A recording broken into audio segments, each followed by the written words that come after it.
I know. I feel like they're going to come on. I'm going to be over here rocking out. Music rocks.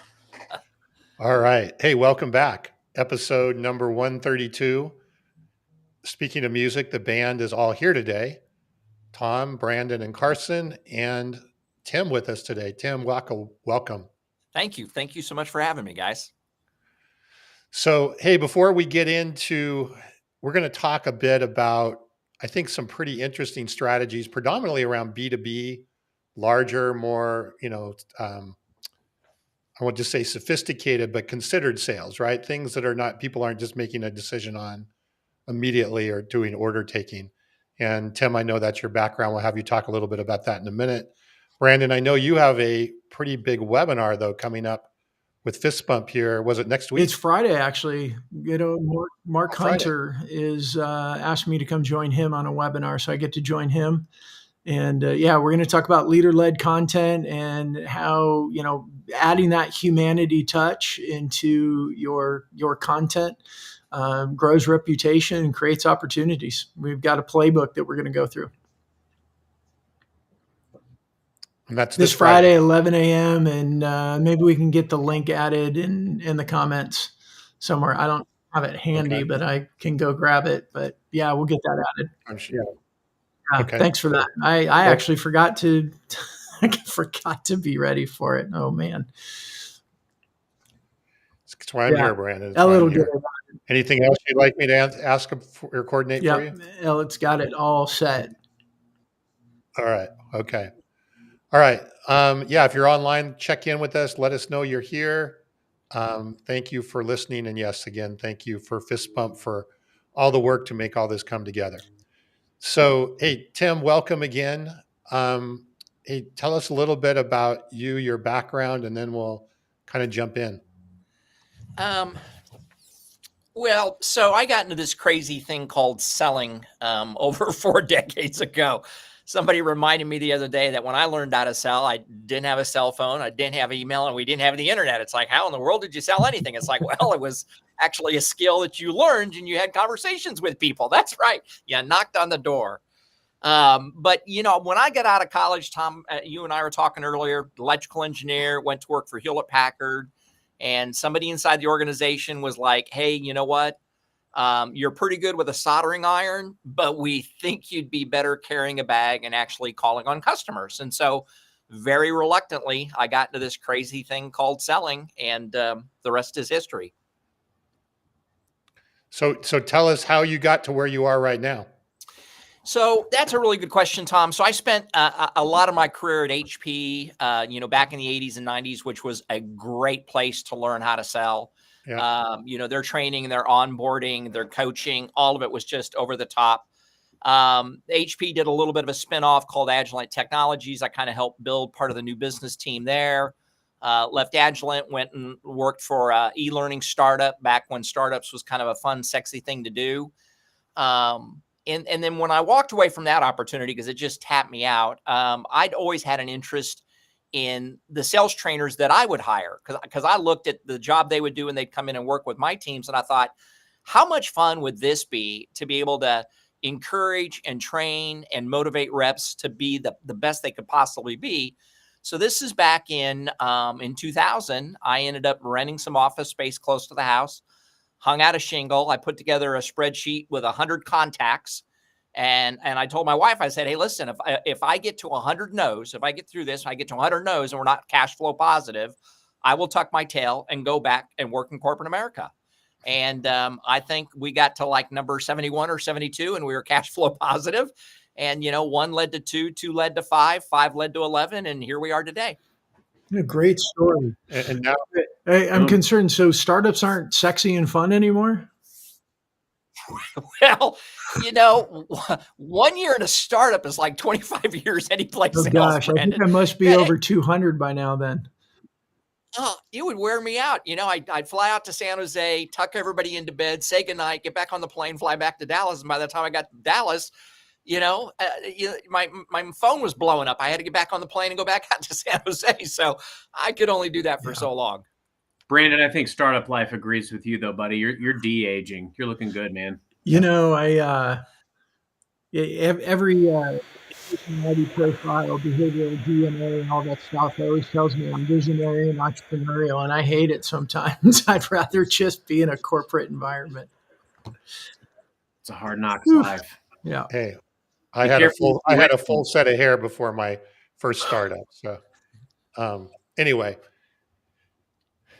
Tim, and just so people know, you also handicap horses, right? As you see behind your head there. No, So, that is not what the chart behind me is. okay.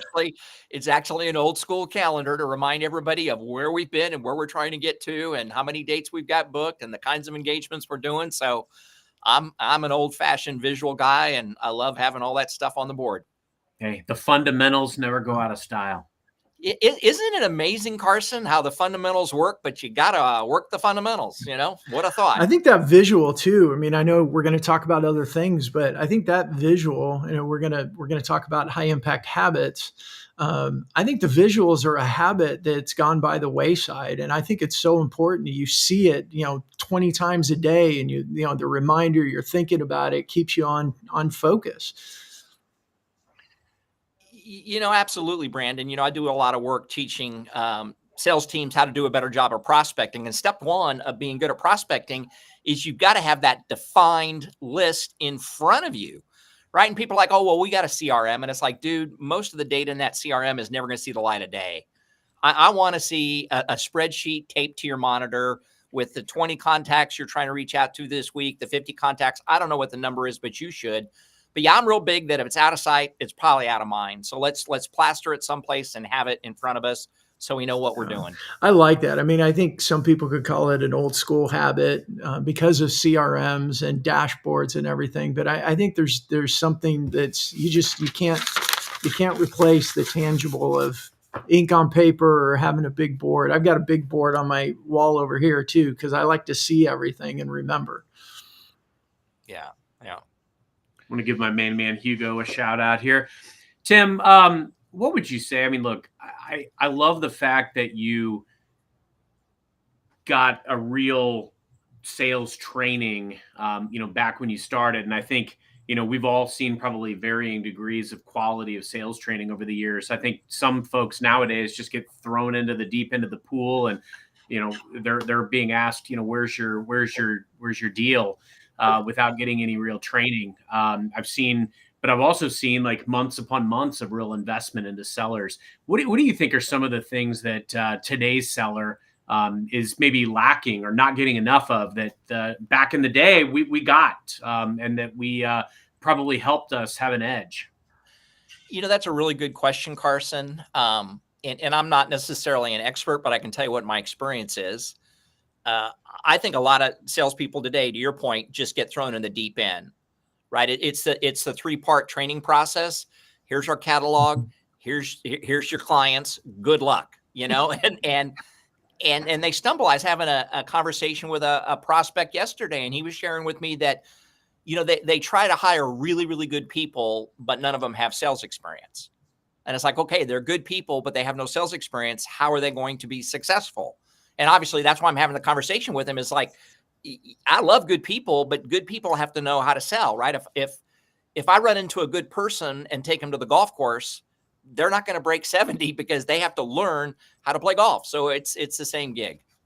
I can break 70. I mean, just depends on how many holes, right? I got a follow-up question to that too, Tim. What are the fundamentals that just don't die?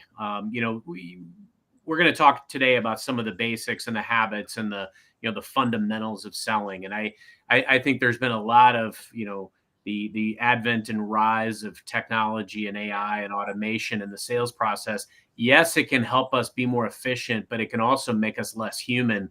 The thing that made us successful back in the, 30, 40 years ago was because we were persistent and we were playing the numbers game and we were pounding the phones, but we were developing that rapport and confidence and all of those things. What are the fundamentals that have always been paramount for us to abide by? Again, my opinion, gentlemen, but I think number one, you got to have this defined list of who you're trying to have conversations with. Whose business are you committed to pursuing? That needs to be in front of you at all times because nobody at 4:15 on Friday afternoon defaults to prospecting mode.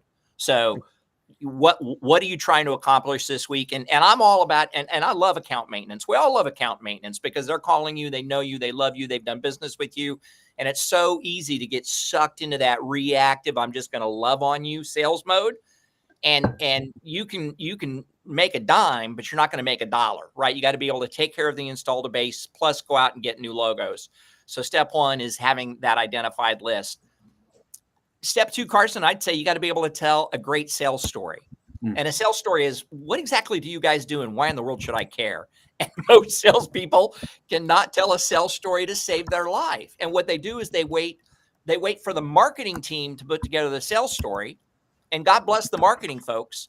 But when they put together a sales story, they're trying to be all things to all people, which means they end up being nothing to everyone.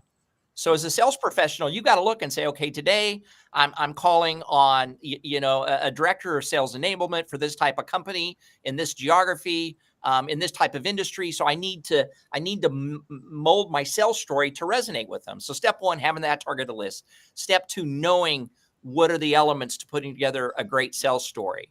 I would say step three is most salespeople today do not understand the art and science behind proper follow-up. It drives me batty. They either give up way too soon or they continue to beat it to death, and they're beating it to death with, hey, Carson, I'm just calling to check in, or hey, Carson, I wanted to call and touch base. It's like, dude, I don't even know you. Therefore, I don't want you touching my base. So stop calling, telling me you want to touch my base, right? This is highly inappropriate. In Texas, we have restraining orders. So stop. So really understanding that, follow-up should be insightful. It should be valuable. It should be fun. Your prospect should almost be like, oh, I wonder what I'm going to hear from him next, right? Sales reps have never been taught how to do that. The next fundamental, I would say, is just being incredibly curious and knowing how to ask those questions that nobody else is asking. That really, I think you sell more through what you ask than through what you say.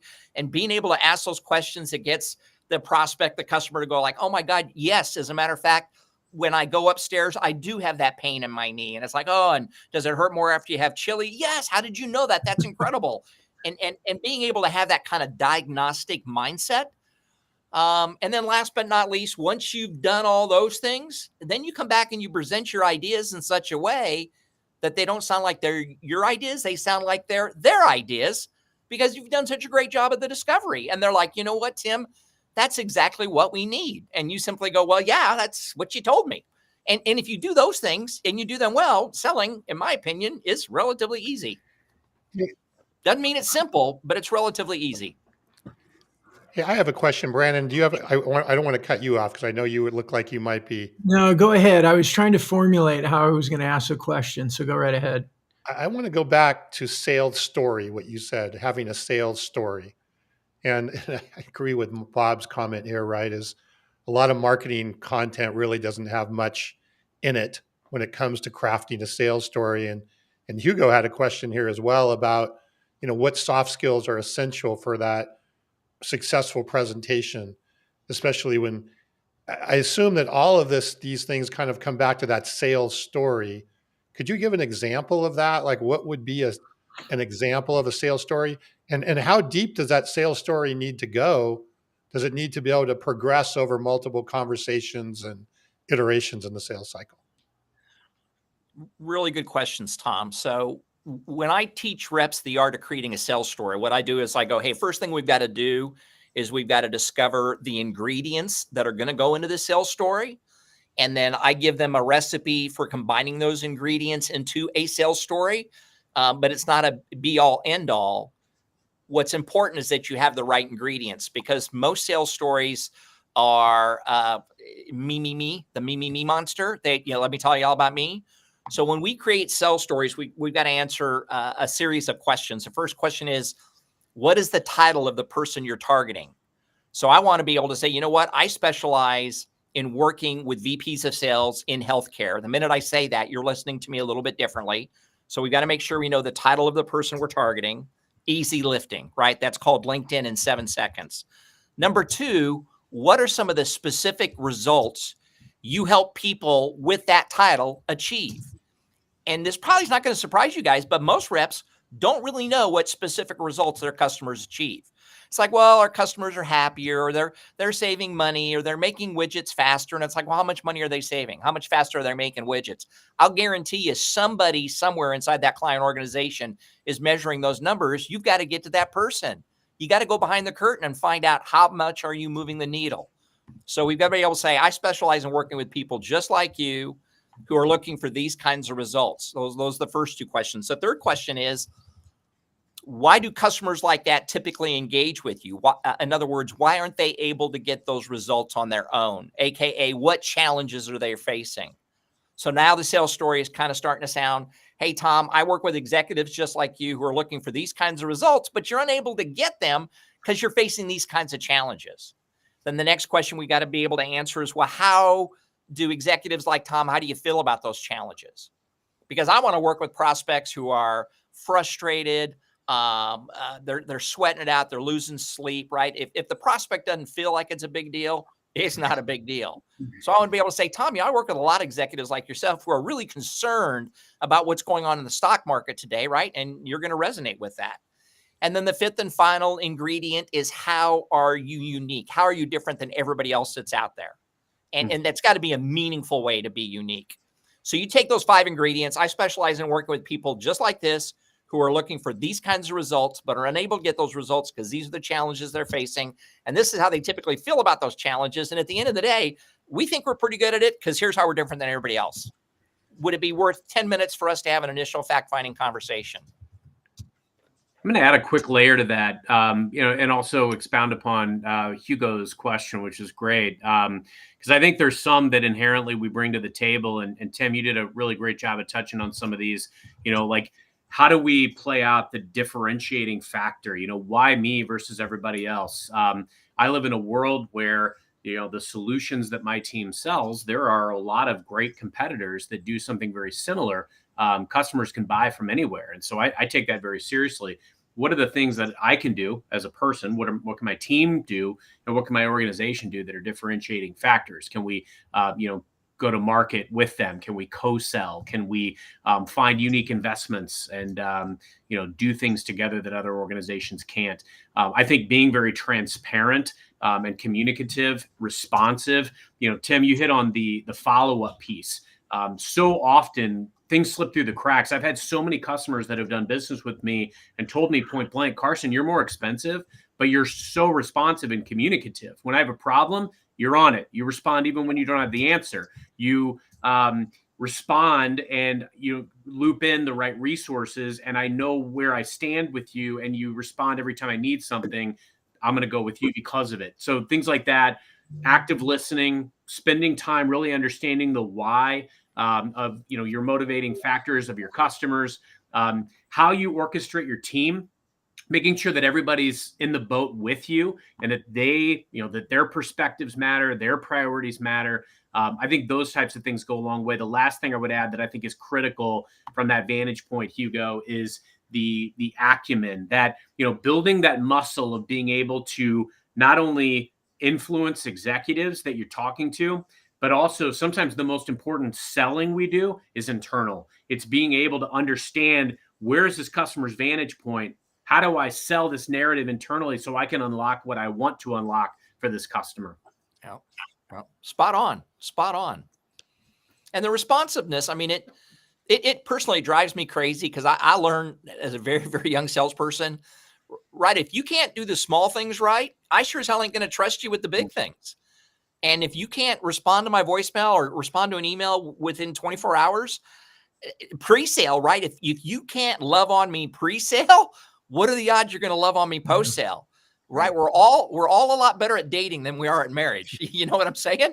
And so if you're trying to win my business and this is the best you got is 3 days to wait for a response, I don't think so.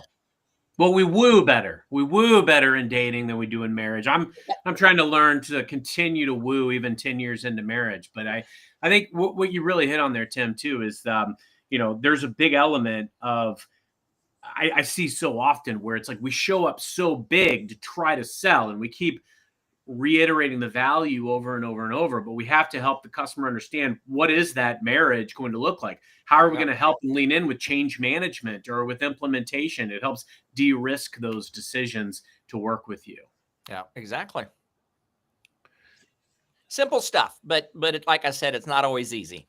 And somebody said something earlier, there's so many, I shouldn't say so many.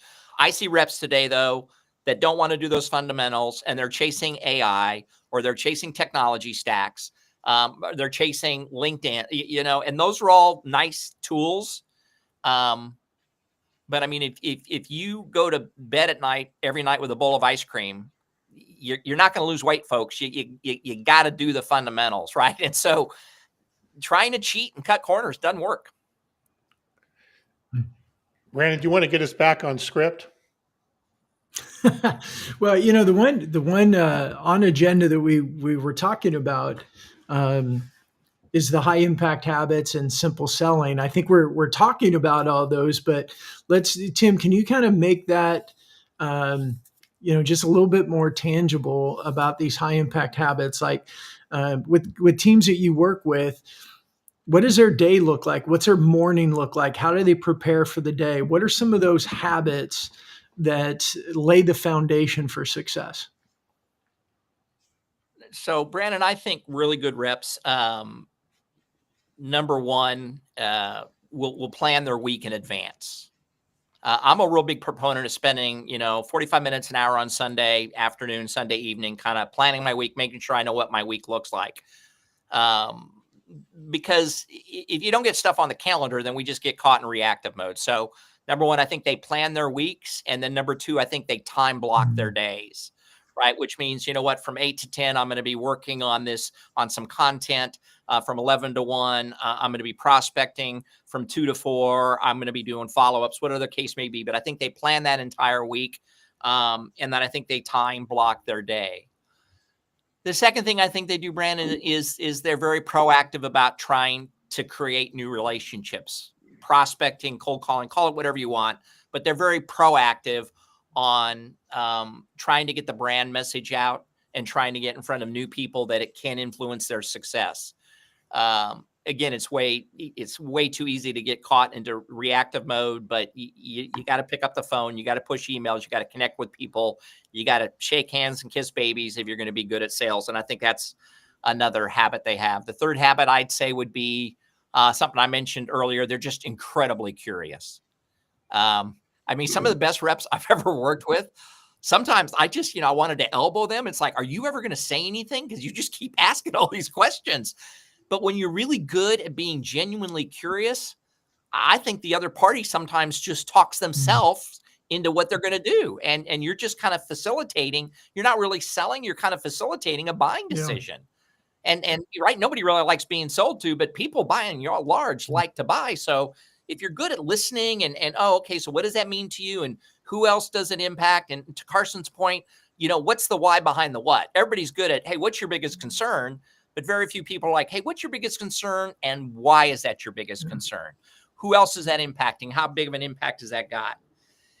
And probably the fourth and final thing that comes top of mind, Brandon, is I think they're sponges. I don't know that that's a habit, but I think top performers are typically sponges. They're watching programs like this. They're watching videos on YouTube. They're listening to podcasts. They're going to workshops. They're hanging out with other top performers. I did a kickoff in January. And to make this point, there are maybe 100 reps in the room. And it's like, hey, show of hands, how many of you know who the number one rep was last year? And, most of the hands went up. And I go, okay, put your hands down. Here's my follow-up question. Show of hands. How many of you in the last 30 days have reached out to that number one rep and said, I want to buy you a beer. I want to buy you a cup of coffee. I want to trail you for a while. I want to see what you're doing, man, because you are on fire and I want to learn from you. You know how many hands went up? Zero. Right. Because everybody's on this island. It's like, look, if somebody's rocking it, right? If Tom is just crushing it, go spend some time with Tom, buy him lunch and pick his brain, see what's going on. And I think reps that are really good are willing to put their pride aside and just say, hey, I need some help leveling up my game, and I don't know what you're doing, but I'd love to find out. Would you be willing to share with me? You answer Hugo's question about where the key soft skills you believe are essential. And he said for pre-sales, but I think it's through the entire sales process. And two things that I heard you say in there very clearly, I think, are listening skills and curiosity skills. And I don't think those are taught anymore in sales. But what I heard you say is those are probably the two most important skills that they need to learn. And if they do that well, the conversation will kind of flow in the direction they need it to go. But we don't focus on training those skills. No, I think what happens, and I've been there and done that, and I still do it today, right? It's not like I'm having this conversation from my boat, right? So I still struggle doing these things. We hear a customer and they give us that warm fuzzy that they're interested. And then what do we want to do? We want to default to pitch mode, right? We hear that they're interested and we just immediately goes to solution. And yeah, you got to really tap the brakes, Brandon. And so why do you think you're interested? Who else have you talked to? Why is this important? Who else does it impact? What do you think should happen next? I mean, you just got to really dig down. And part, for those of you tuning in, part of that is, well, for me personally, I just can't wing those. I'm a real big believer in planning and preparing my questions in advance. Because when I show up and they see me open my portfolio and they see I've got pages and pages of questions, they know I'm a professional. They know I prepared for this call and they know I'm going to respect their time versus showing up and saying, hey, so what exactly keeps you guys up at night? It's like, really? Mexican food. What's your next question, Sparky? Come on, let's go. Yeah, and to Dominique's comment on here about it's a buyer's market, no longer a seller's market. And if we show up in sales mode, I think Anthony Iannarino, not the last time he was here, the time before, he talked about the salespeople that go and do two presentations with the company he was working with, two different presentations. The next day he said, what do you remember? And they were like, the one guy wore a white shirt and the other guy wore a red shirt because they sounded exactly alike. Oh yeah. Yeah. And that goes back to being different. I mean, focus on those fundamentals and be extraordinary at the fundamentals and watch what happens. Yeah. Good answers. Thank you for that. Oh, so let's take a step back for a minute, because Brandon and Carson, maybe, I don't know who was on, we were chatting a little bit before. Tim tends to focus on working with more enterprise sales, longer sales cycle, considered purchases, right? So it's not one and done, right? They're not picking up the phone and placing an order. You brought up, managing your week, planning out your week in advance. And, you've talked a little bit about how to, get in the door, so to speak, from prospecting. But when you're building out your weekly plan or your strategy, how do you balance I guess there's probably three buckets, right? There's reaching out to new logos. There's follow-up with people where you may not already have something previously scheduled. And then you have your previously scheduled follow-up and other actions that you do. And what I notice a lot, I notice this in our own business, when we get busy with a lot of pre-scheduled follow-up, the other stuff just kind of goes away. Yeah. And we're not doing proactive follow-up and we're not doing proactive outreach. How do you think that should ideally be balanced because it's very easy, right? If you have 3 or 4 weeks of planned follow-up, then all of a sudden you get those deals closed and your pipeline's kind of deteriorated into nothing. Yeah. It's a simple answer, Tom, but it's really discipline. Because I've been through those cycles before where, I got caught up in what's going on and I wasn't paying attention to the pipeline, and then the pipeline dries up, and then you got 3 or 4 months of your kids getting skinny and you're like, how did that happen? Well, it's because I took my eye off the ball. So that's why, like, on a daily basis, I love to see reps do some time blocking. Personally, I try to do 3 2-hour blocks each day, because I've discovered after about 2 hours of doing any set activity, I get a little burned out, a little bored with it. So 3 2-hour blocks is a 6-hour day. That gives me another at least 2 hours to tend to any emergencies, anything that just kind of shows up on the calendar. Maybe I want to take a long lunch, whatever the case may be. But if I can get a real focused 6 hours every day, I usually can get a lot done. But it's discipline, because in the heat of the moment, it's always easier to choose the easier path. You know what I'm saying? I'd really rather work on my LinkedIn profile than to put together a new sales story. But it's like, look, I got to get a new sales story because that's what's going to pay the rent. Tim, what tools do you use to prospect, and how has your process changed over time? So that's an interesting question, Carson. I am embarrassingly old school. I mean, I am using LinkedIn, right? I know what my ideal client profile looks like. I know the people that have had success with me. So why not go try to find the same kind of people?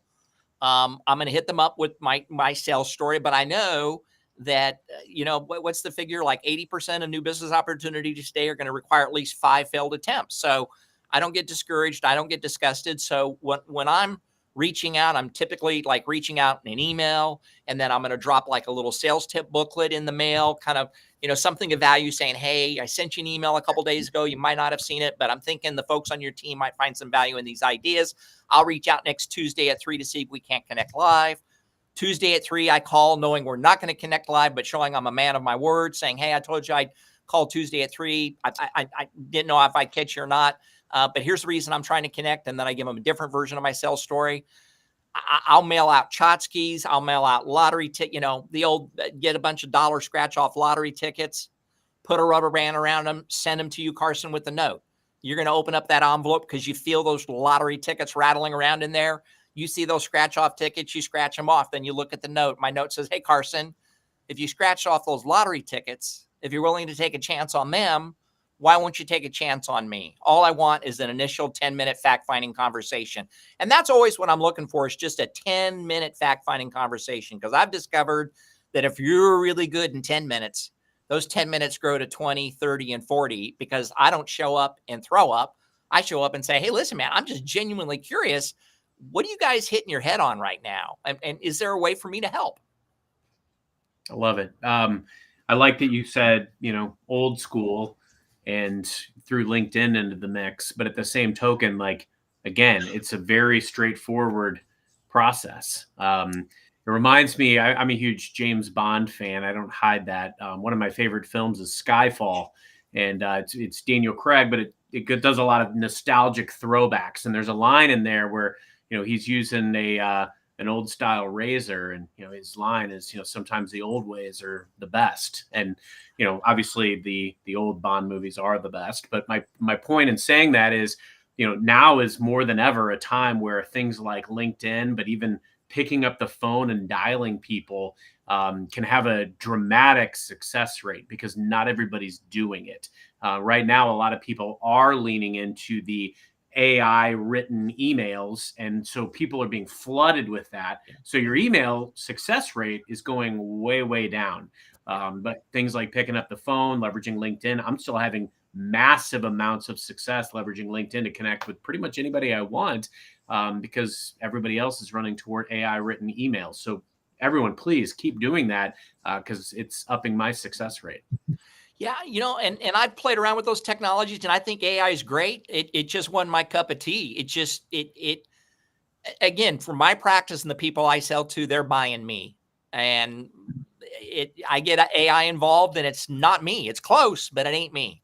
Yeah, and I'm not everybody's cup of tea, but that's okay too, because the sooner you decide you don't like me, that's a good decision. Let's move on. I was gonna say, like, a yes or no is better than a maybe so. I remember years ago when I ran a call center, and people would walk up to me and be like, oh my gosh, Carson, I just got asked to send this proposal out for, a massive nationwide program. I'm like, great. When are you talking to the customer again?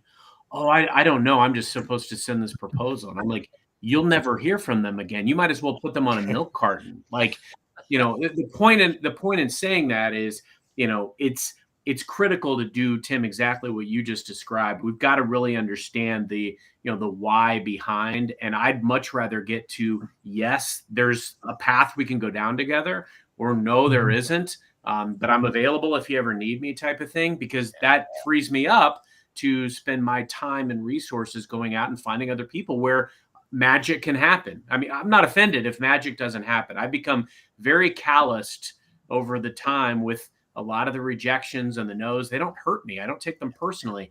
That's why it's so critical that we're going out, we're making the calls, we're sending the emails, and we're leveraging LinkedIn. I love it. Yeah.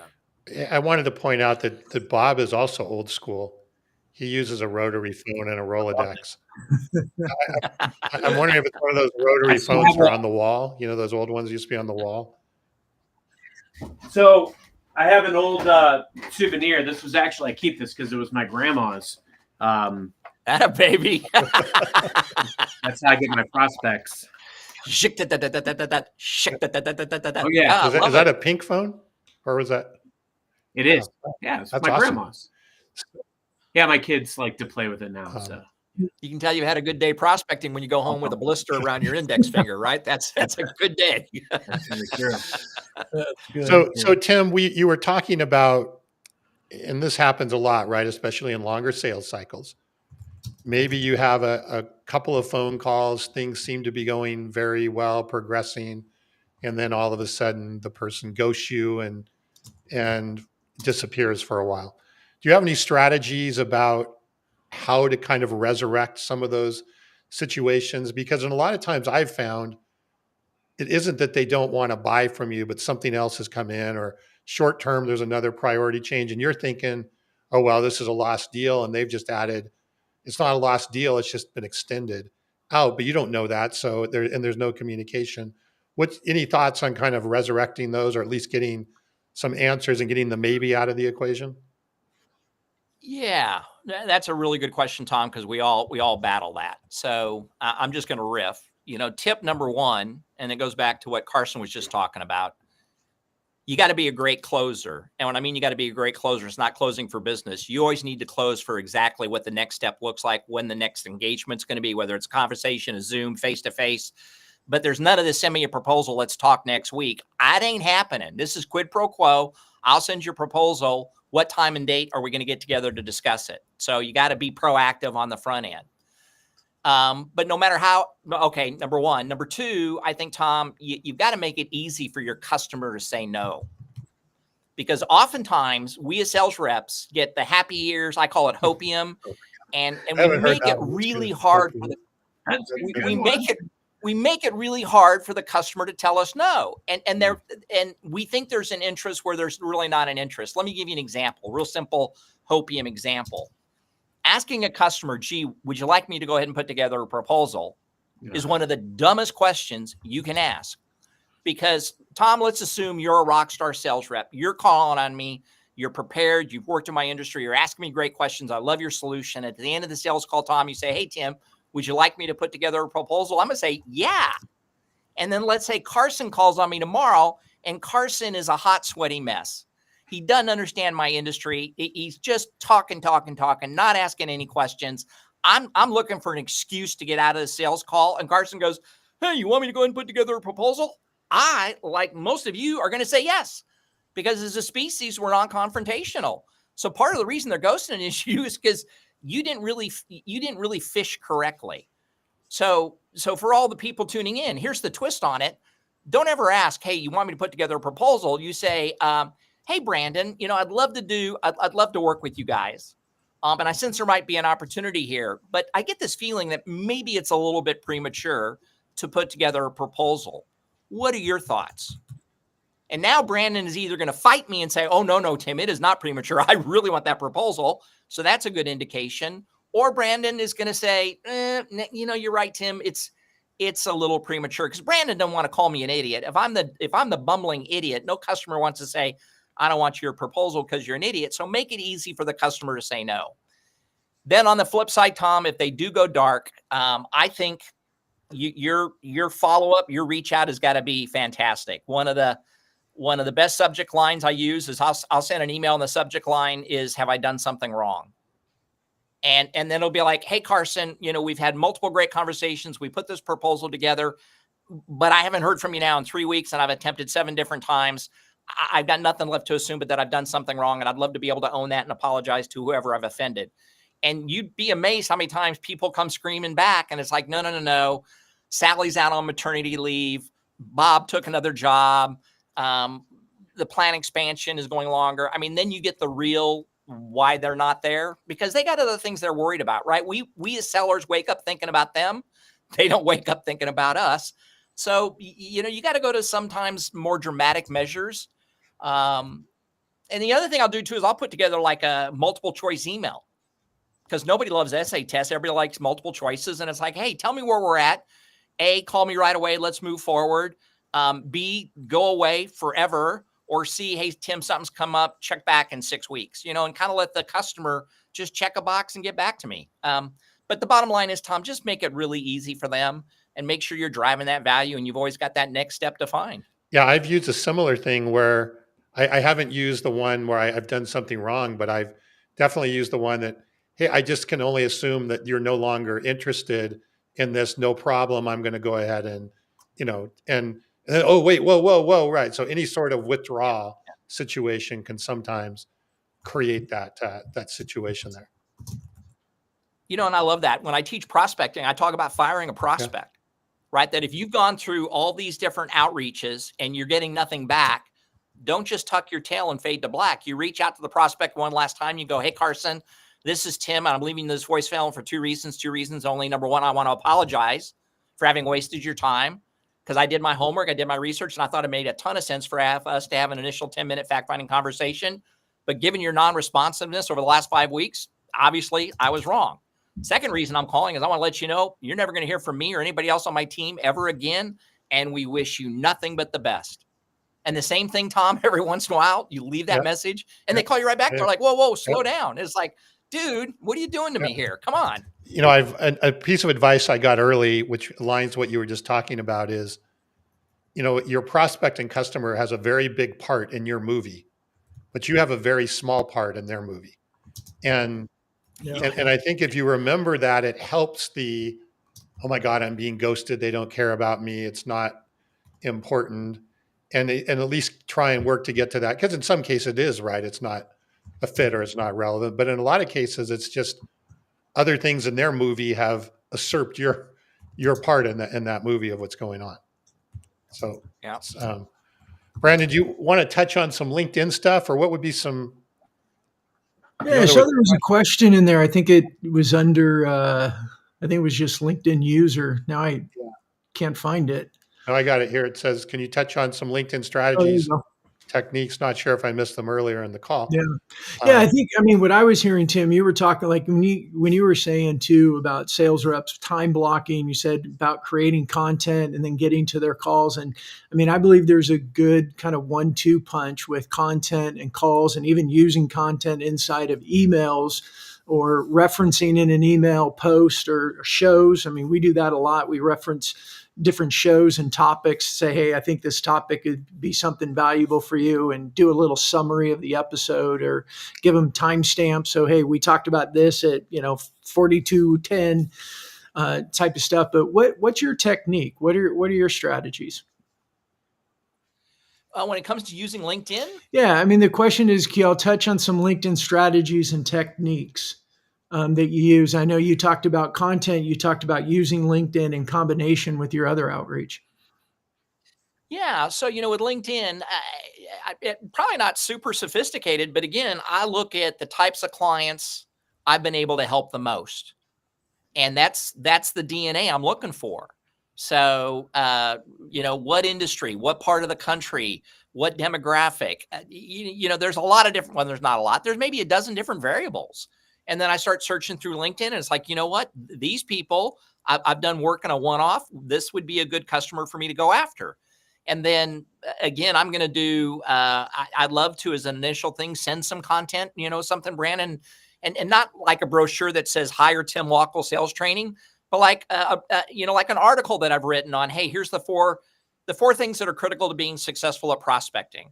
Or here's the 10 things you got to worry about before your next presentation. In other words, I'm trying to send something of value to warm that person up into having that initial conversation with me. And I think way too many reps lead with, hey, here's our catalog. Here's a line card. Why don't you go out to our website and look around, see if there's something there you might like? It's like, are you kidding me? Demonstrate that you're an expert in the space and that you bring value and that you offer solutions. And then I think you got a better chance of having a conversation. Yeah. I think it touches too on Bob's comment, which I thought there was a ton of value in. You're really seeking a micro commitment at every step of the sales process, and LinkedIn is no different, in my opinion. I have a ton of success with LinkedIn. I've shared that a lot on this show. But to really simplify it, I find the most success by doing what Tim just described. Going out and kind of finding what is your target audience, cast a wide net. Get really crisp on what is your messaging. My best success on LinkedIn is actually earning a first degree connection with someone, and describing briefly why I'm seeking that connection. Now, in my case, for a lot of customers, my company's logo is a known entity for some great reasons and some not as great with particular customers. So, but the nice thing is that there's usually some type of awareness, or there's some type of value that I can bring in demystifying all of the things that my organization can do for them. So that's kind of usually in my intro, and that gives me the highest probability of success. You can send 100 connection requests a week. I do every week. I usually get 40 to 50 that accept, and I usually get about 10 meetings per week booked out of those. And I know what I can do with those meetings. And see, that's why the fundamentals are so important. We're looking to get that micro commitment to a meeting. I don't bring up a product or a solution or a service at any time in the early going. I need to earn the right to have that meeting. I need to get to know that customer. I ask them questions like, what brought you into this organization? What do you want your legacy to be? What are your challenges that you're having right now? Tell me about your existing solutions. And, lo and behold, we're not always going to unseat the competitors. I think a lot of times sellers try to go toe to toe with the greatest strength of their competition. You're going to lose every time. But if you can understand, like, where can I bring value? Can I bring value for this person? And you do it enough, you get yourself enough at bats, and you earn a micro commitment to that next step and the next step and so on and so forth. That's what will help you be successful. That's the greatest success I have on LinkedIn, is using it to get meetings. And while, yes, I do post, and yes, I do comment, there's no silver bullet. I've gotten meetings from commenting on people's threads. I've gotten meetings from asking people to be on other podcasts that I'm on. All of these things, LinkedIn can help you meet people. And that's the key. Get the meeting. You know what I heard? And then I would say, Carson. No, go ahead. Go ahead, Brandon. And I would say, Carson, that when you conduct yourself that way and you make that kind of positive impression, and they decide not to go with you, when you circle back in 6 months, 9 months, or a year later, they're going to recognize that name, and they're probably going to respond because of the way you conducted yourself. So you may not get an at bat in the first inning, but you might get an at bat in the fifth inning. And I think a lot of salespeople, get told no, and then they move on to the next shiny object. It's like, no. Nurture back on that, because things change, right? And solutions sometimes don't always work out the way we thought they were. And the rep that follows back up and says, "Hey, I'm just curious, how did that go? Well, how's that implementation moving for you?" And they love it. They're like, "Hey, be honest with you, we're having a little bit of trouble. Can we talk some more?" It's like, love to. I had one that took 3 years, is inviting them to things, sending them my newsletter, finally formed a relationship, deal got done. So you're spot on. What I wanted to point out for everybody, Carson, what I heard you say, correct me if I'm wrong, but I don't think I am. We've been on the show for 130 some episodes together. But, you use LinkedIn, you comment, you post, you send messages, you offer your value, you offer a story to create a call. And what I heard you say in that call, you listen well and you're curious. You're not selling. That's the key thing. It always comes back to that. There's a, and Tim, you mentioned earlier, like taking raffle tickets and mailing it to them. There's 1,000 different ways we could create that initial call, but it's once you get on that call that I think where most salespeople fall down nowadays, because they go right into sales mode. But what Carson was saying, for people that are asking these questions, he got on that first call and he listened well, and he's genuinely curious, and that gets the micro win that keeps the conversation flowing. And it creates like a culture in that dyadic relationship, that they're seeing Carson as a trusted advisor. They're seeing Carson as somebody they want to speak to. They're seeing him as a resource that's going to help them, not somebody that's trying to shove a product or service down their throat. Yeah. And often the biggest value that I can bring these folks is getting them to put me to work for them, like going back internally and selling my organization on unlocking investments and people and resources to go to work with them and for them, and demystifying some of the things that my organization can do that maybe they don't know about. Those are the unique differentiating factors. I don't have to lead with products, solutions. There's a lot of products and solutions out there. The biggest value I can bring them is the tribal knowledge that my team and I have. That's good. So That's great. as we kind of get to the end here, there was one Oh my question gosh, I wanted. we're at 50 minutes. Yeah. That was fast. Yeah. Zoom That was by. a really fast one. Yeah. I wanted to talk about one of the points that we had that we were going to discuss is avoiding time wasters and dead ends.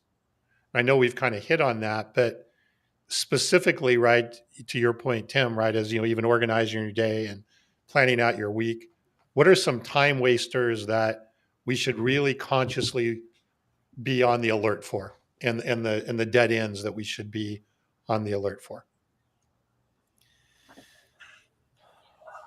For me, Tom, the time wasters are falling in love with opportunities that aren't real. And it goes back to what we talked about earlier. I'm suffering from hopium. I took a hit off the hopium pipe. I called this customer.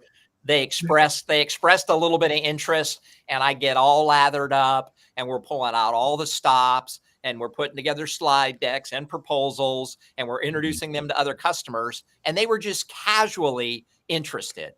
And that's my biggest time waster is I just want to think everybody wants to do business with me. And guess what? That's not true. So you got to be honest with yourself and say, hey, we're not the right fit for everybody. And I got to find the people we are the right fit for. And those are the people I want to do business with. So that, and then to tag on to that, Tom. So if you don't have a robust pipeline, that's when you get into hopium, is because you've only got 3 or 4 deals in there and you want to hang on to them forever. Yeah. And it's like, you gotta let that one go. You gotta shut off the machine and go find somebody else, because that patient is do not resuscitate, right? Got a DNR tag on their toe, move on. So avoid the dead ends are the time wasters, basically, is what I'm hearing you say. For me, it is. And then the other thing too, with all the technology we have around us, it's easy. Sometimes it's like, what? I wonder, we talked about AI earlier. I'll be like, hey, I wonder if AI can help me do this. And 75 minutes later, I'm still trying to find the end of the internet. So that's why I like the time blocking, is it really, it protects me from going down rabbit holes. And it's like, when I woke up that morning, I said I wanted to do 2 hours of this. I got to make sure I stay committed to that. Great advice. Carson, Brandon, any final questions you'd like to, there's been some, I think, really good practical discussion today. Yeah, that's what I liked about it, is we were talking a little before we started. I mean, I think, and you can tell in the comments, that was very practical, Tim. You're giving very tactical advice. I think that's what people are looking for right now, because they are so challenged with just getting the calls, but then converting that call to something meaningful. And I think I'm going to borrow I took a hit from the hopium pipe. I like that. Yeah, I'd heard happy years before, for sure, but I'd never heard hopium. Hopium, that's good. I'm probably going to get arrested for this eventually. But I was going to say, I'm sure I'm going to offend somebody with that, but other people will chuckle. There's 8 billion people on the planet. I'll find someone else. There's always somebody too upset. Tim, I'm curious. First off, anything else that you were hoping to hit on while we were together today? But I'm also, again, I'm conscious that some of the things that we've outlined today, they're easier said than done. People are under different types of pressures. Sometimes they don't, enter a true sales culture, or maybe they have a sales leader that's never gotten the necessary training and they don't understand the value of all these types of things. So, for our listeners that are out there that are maybe struggling with they're freaking out because of things that are going on in the world, or they're looking at their social media feed and they're getting caught up in all the things. Like, how do people stay focused on what they should do and maybe take the emotion and kind of out of it? Because I found a lot of success by approaching this relatively dispassionately. You can't take the no's seriously. You've got to, really become obsessed with process and people, of course. But by doing that, that is what's helped me be successful over time, is consistency and discipline, like you said. If there's somebody out there struggling with that today, what's your advice to those folks? I think you hit on it, Carson. You just got to stay consistent. Way too often we're trying to, to go back to the sports metaphor, we step up to the plate and we're trying to hit the grand slam home run. And I'm like, look, just get wood on the ball, right? The old metaphor is, can you get just 1% better today? And most people are like, oh yeah, I can get 1% better. Well, get 1% better today, do it again tomorrow, do it again the next day. And guess what? In 72 days, you're twice as good as you are right now. That's the way the math plays out. So way too often, I think we just, to your point, we just get overwhelmed, we get depressed, we get anxious, and we're like, F it, I'm just going to go to Instagram. Well, don't F it. Don't go to Instagram. Work the process, be true to yourself, and be disciplined. I mean, you gotta think about what your future self really wants and work towards that goal. And that doesn't mean it's always easy. Again, I'm not doing this for my Learjet, folks. I struggle with all the stuff I preach about, but I got the best job in the world, because after I preach about it, then I feel convicted. And the minute we get off here, I'm getting back on it, because it's like, if you're going to talk about it, Tim, you need to be able to do it as well. You need to be a practitioner. Yeah. I mean, look, in the last, year, I've probably gotten more rejections than any salesperson on the planet, but I've also opened up 100 net new relationships that nobody's ever gotten or said were impossible. So, I think that's the key element, is stay focused, eyes on the prize. Devote yourself to the process, be consistent, show up, and do what you got to do. And stay away from the hopium hookah. That's the hopium hookah. Good advice. That's good right. advice. That's good. All right. Just say no, kids. Just say no. All right. Well, thank you, Tim. That was excellent today. Yeah, thank you so much. Well, thank you guys. I've got Carson and I have been talking about doing this for a while, so I'm finally glad the stars aligned and we got it on the calendar. Amen. And time did fly. All right. Well, thanks again, Brandon, Carson. Great to have you back. We need to do this more often. Although, Brandon, we had a really good interview last week with Carson on his book. So if you haven't listened to that, it's worth checking out. I saw some of it. I started to play it in my car the other day, and then my phone rang, and I never got back to it. So I will listen. Thank you. It's fun. All right, Carson, wrap us up. 1 second. We got a message that came in. Curious how to you as a sales rep sell your manager that doesn't get the prospecting process, especially in the large national prospects. That's a great question, and I'm going to hit that one very quickly. How do you sell your manager on the process? Sometimes you can't. I was in a situation once upon a time where I knew that what the right process was, and I was executing that process, but my manager didn't get it.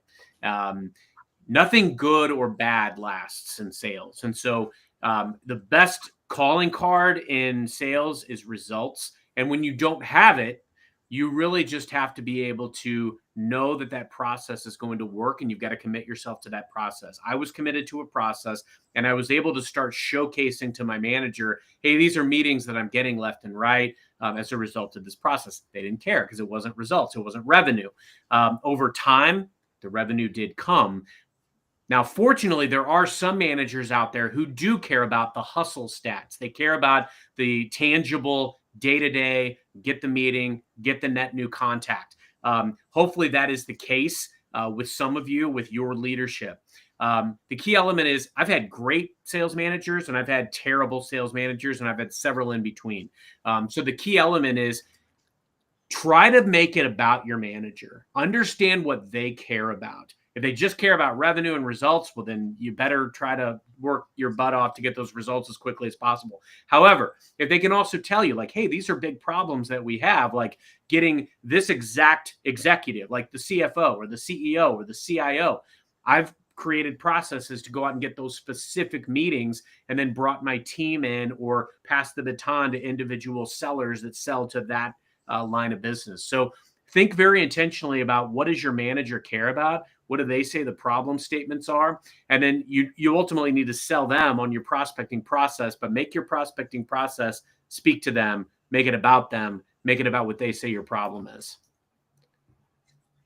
Great advice. Good stuff. All right. And then I'm supposed to close. That was a So bonus. That was a little bonus data. This was a lively one. This was fun. So Tim, awesome to see you as always. And Brandon and Tom, it's good to be with you as it always is. And for everybody joining, thanks for being on. And until next week, happy modern selling. Thanks, everyone. Bye.